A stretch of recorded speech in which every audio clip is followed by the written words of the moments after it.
Hi y'all, welcome to another cleaning video. If this is your first time, welcome. My name is Lauren and I am showing you guys me deep cleaning my playroom today. So I'm doing a whole deep cleaning series and this is the first video.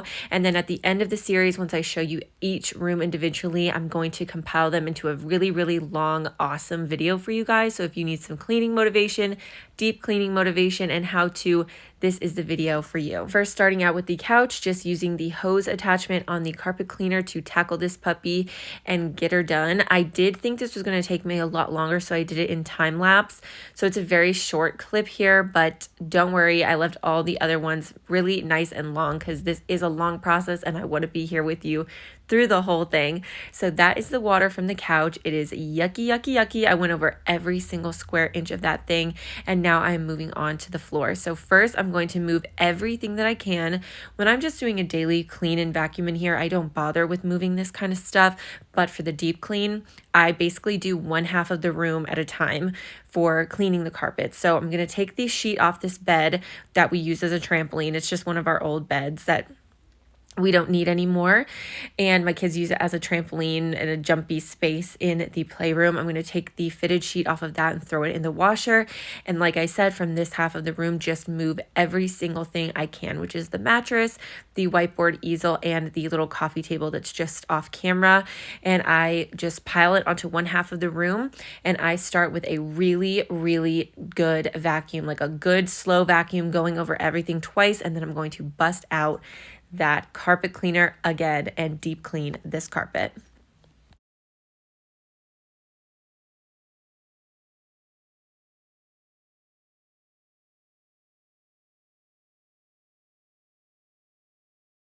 So along with this deep cleaning video, I thought it would be really fun to do a Q&A. I got an amazing suggestion from one of my subscribers, Nicole. You are awesome.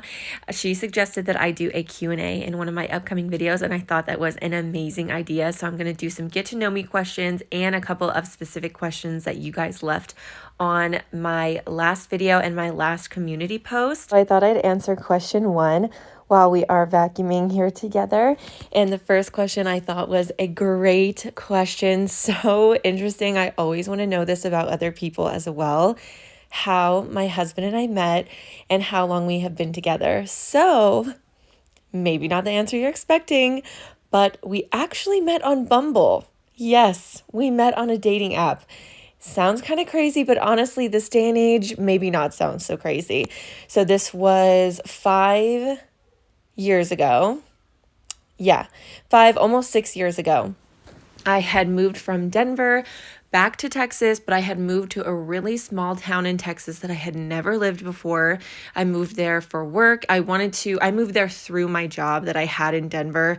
They had a position in this town in Texas, and I wanted to move back to Texas to be close to my family because I was very homesick.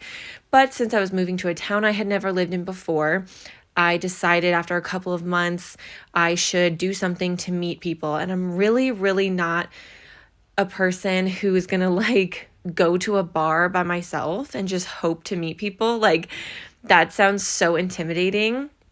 So I decided to try a dating app. Now there's apps now. 5 or 6 years ago, there weren't apps to make friends, but now they have Bumble BFF, and Tinder has friendship settings where you're there just to make friends, but back then this did not exist. So I first made a Tinder. That was a crapshoot. Everyone's there just to get laid, if we're being honest. So I made a Bumble because Bumble is the one where the girls have to message you first. So I can't get any unsolicited messages from guys, which was perfect. So I got a Bumble. I, swiped on some people, saw the man who'd eventually become my husband. I messaged him first. We talked about our hobbies, our interests. We both absolutely love dogs. After a couple of days of talking, I think maybe we chatted on the app for a day, and then I gave him my phone number and we texted for 4 or 5 days, and then we decided to meet up. Now on this situation, girls, do as I say, not as I do. I did meet up with him, and our first date, we literally went through a drive-through and got Sonic, just snacky stuff. We got some mozzarella sticks and some pretzels and cheese and some sodas. And he drove me around this little small town, and one town over, this was we lived in an area of Texas where there's a small town every, 10, 15 miles. So he showed me around that town and the next town over. Do not get in cars with strangers, guys. I know that was like such a bad idea, but that's how it happened. Thankfully, I didn't die. Okay. And I texted, my mom and my friends, the person I'm meeting with, pictures of him, his phone number, etc. You have to be safe. Do as I say, not as I do. But that was our first date. And we drove around in the car and talked, and he showed me stuff, and we literally had a blast. We talked for like 5 hours before he had to take me home because I did have work the next day. This was on like a Wednesday night.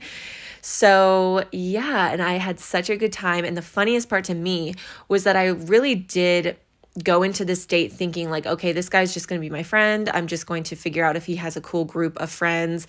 Maybe he has some girls that he's friends with that I can be friends with, figure out what bars to go to, yada, yada, yada, really, truly just trying to make friends. And about 2-3 hours in, I was like, oh my gosh, I actually really like this guy. So then I had this thought like, oh my gosh, I haven't even been flirting with him. I need to flirt with him. I need him to know that I like him. Like, I actually want to see this guy again. So I had to turn it on real quick and start, trying to go down the actual date path with my conversation or like my flirtatiousness, because I was keeping it strictly friends for like the first 3 hours of that date. But good thing is he was a super great guy, and he still is, obviously. And by the end of the date, he dropped me off. And once he got home, he actually texted me, I had a good time. When can I see you again? And I did not play it cool at all. I texted him back, is tomorrow too soon? And we've been together ever since. We have spent like maybe a week apart for, bachelorette parties and, little vacations that the person goes on alone, or little trips that he has to go on for work. But yeah, we have been together since that day. It was like love at first sight or love at first date or whatever you want to call it. We have been together for 5 years, and we've been married for about 1.5 years of that time. And it's been amazing. It's been a wild ride. We have now moved like 3 states away from where we're originally from. It has been crazy, amazing, fun, awesome. It's just wild. And when I think about how we met, it makes it sound so crazy. Like, I feel like it was really meant to be because we met in such a random way.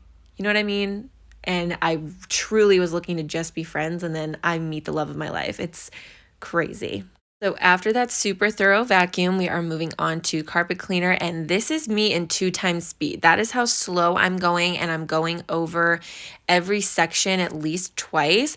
I basically just keep going until the water turns white from the soap. Sometimes when you go over certain spots, you can literally see it come up brown. It's very gross, but it's the truth.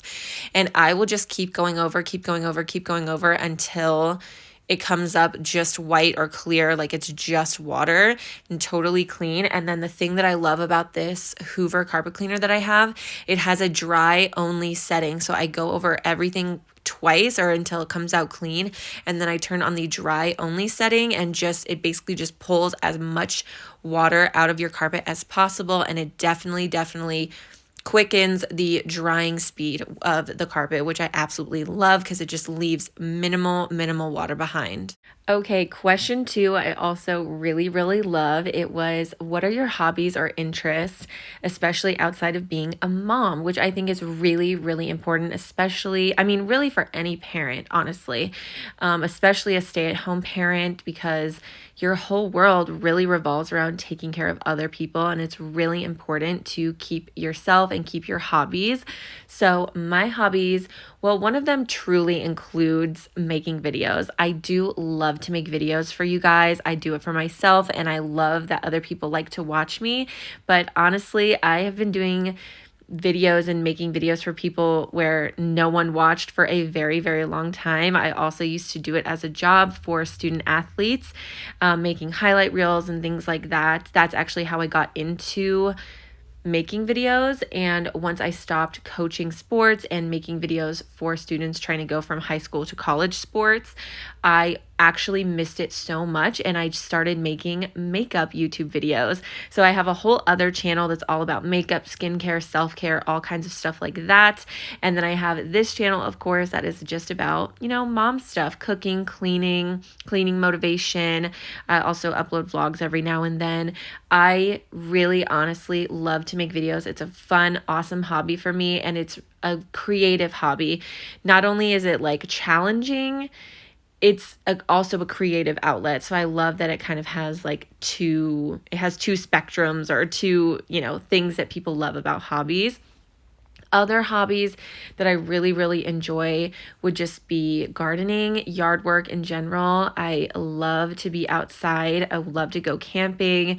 Thankfully, my husband is also really into that. And that is one of like the biggest reasons outside of my husband's job that we wanted to move to Wyoming. It was kind of like a plus. We were going to move here for work, and we love being outside. And Wyoming is a absolutely gorgeous place to be outdoors. So anything outside, if it's yard work, walking in a park, going to a lake, going camping, absolutely love it. And in the spring and summer in Wyoming, we try to soak up as much as we can, because the fall and winter are like right around the corner, and it gets way too cold, and the roads start closing when the snow comes. It gets very hard to camp and go places. So we have just been going crazy with the outdoor stuff, and it's been really, really awesome. And probably my last hobby that I'm at least really into right now, I feel like I kind of rotate through certain hobbies, which I'm sure a lot of people do, but videos, outdoors, and The Sims are my three main babies that never get old for me. I love The Sims so, so much. Yes, I am that girl. I don't play a ton of computer games. I do personally want a Nintendo Switch, because I've seen on TikTok that there's some really good, awesome, kind of more calming type of videos or type of games on the Nintendo Switch. So I do want one, but that's in the future. For now, my main girl is The Sims. I occasionally do some PlayStation games, but I am always on The Sims. I don't get to play that much because, I'm a mom. I have a lot of stuff going on. I have a lot of cleaning videos I like to make, but any downtime that I have, I love to play The Sims. It is so fun, and I have like so many expansion packs. It's really cool. I always joke with my husband that once my kids are school age and they're both in school and I'm no longer having to be a stay-at-home mom, I'm just a stay-at-home wife, I always tell him I'm going to become a Sims 4 Twitch streamer. That is in my future. I love it that much. I would love to be a Twitch streamer that plays Sims and builds houses and does sim challenges, because I do all that stuff on my free time. I just don't get to do it every single day like Twitch streamers do, because I just simply do not have the time. But I love playing The Sims. Occasionally you can find me on the PlayStation. I really like the games where you can control a little guy, but the ones that aren't super crazy intense, I do not like those. They make me nervous and they're not relaxing. I don't know how anybody plays Red Dead Redemption or any of the games like that. I like the a little bit more calmed down version of those, like Ratchet and Clank, Sly Cooper, Spyro.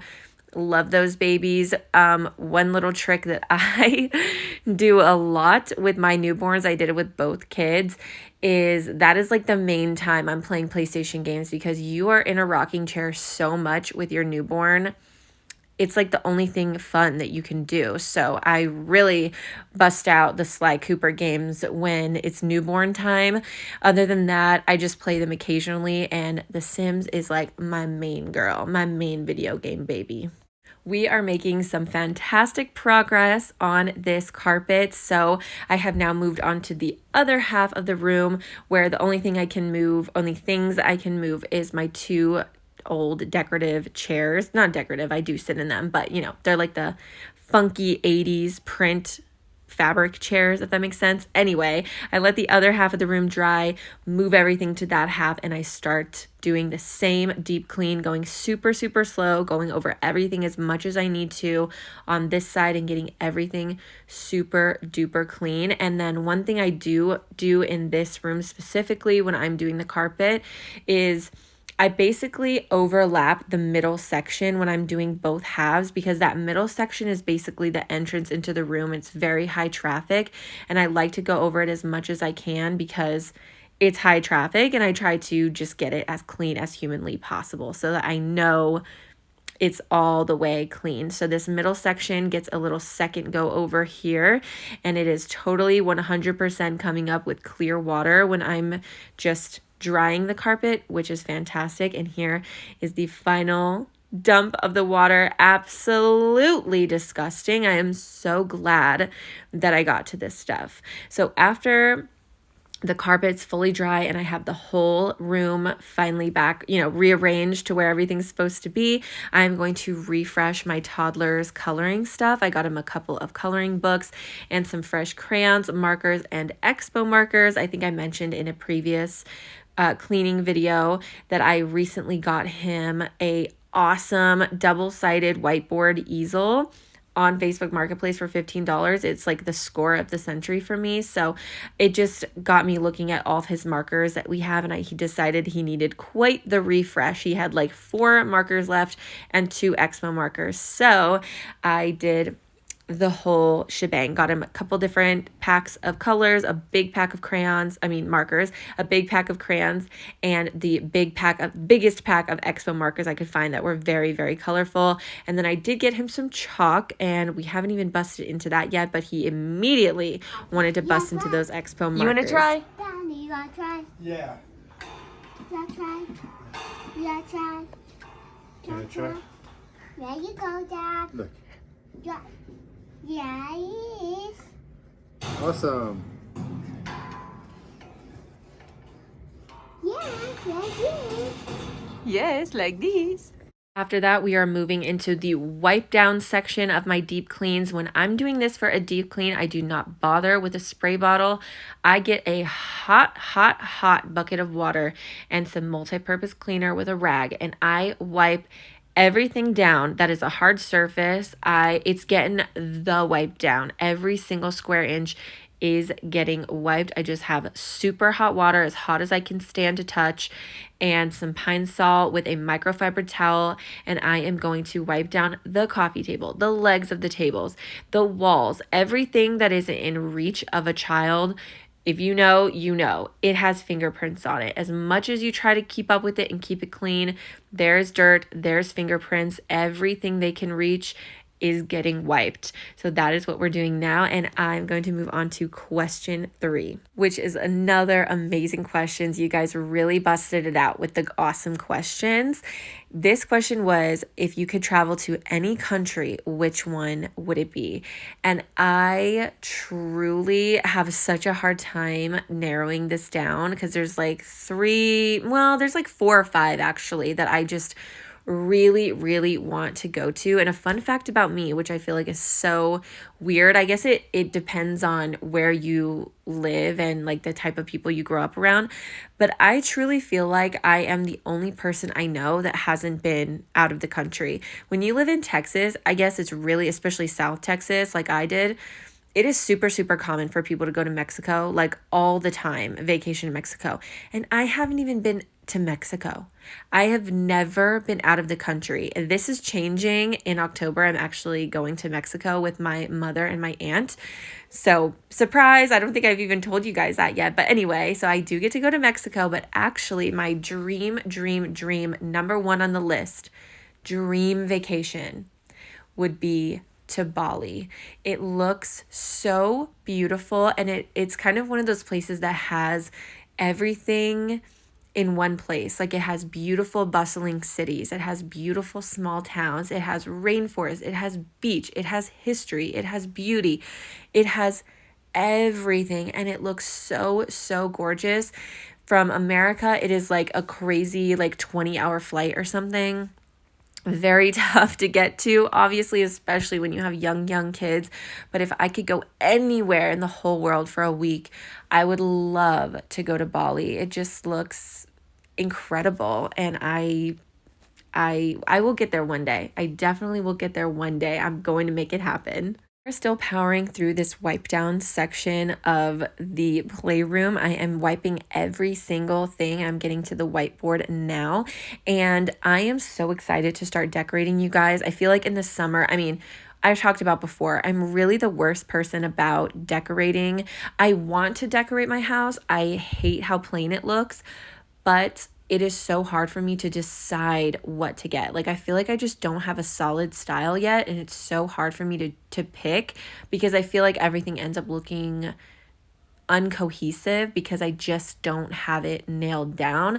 But I am very determined this winter when we're stuck inside with 3 feet of snow outside and I have nothing better to do anyway, I'm truly determined to finally decorate this house, and I cannot wait to share that with you guys. And I think one of the first rooms I will be tackling is this playroom, and I'm very, very excited. I really want to make it nice and colorful. If you can see on the screen right now, it's a really big room. It's just a big open space in our house. And I kind of have it divided. One half is like more of the adult section with like the fireplace and TV stand and the couch and my nice chairs, my vintage cute chairs that I love so much and I never want to get rid of, even though they just look so vintage and the rest of our house does not look vintage. And the other half is very kid oriented. You know, the trampoline bed is over there, the coloring, the toys, they're all over on that side. And I still really want to stick with that theme. And I have some really good ideas. I have some really good fun things saved on my Amazon wish list, and I cannot wait to start decorating this house. That is another thing I am absolutely determined to get done in this house, is to just finally decorate and really make it our space. One final spray down of the room with some lovely air freshener, and that is the room completely deep cleaned and reset. And I hope I answered enough questions for you guys. There weren't a ton left because I don't have that many subscribers just yet, but hopefully that was fun for you guys and helped y'all get to know me a little bit more. And I will see you guys in another video very soon. Bye.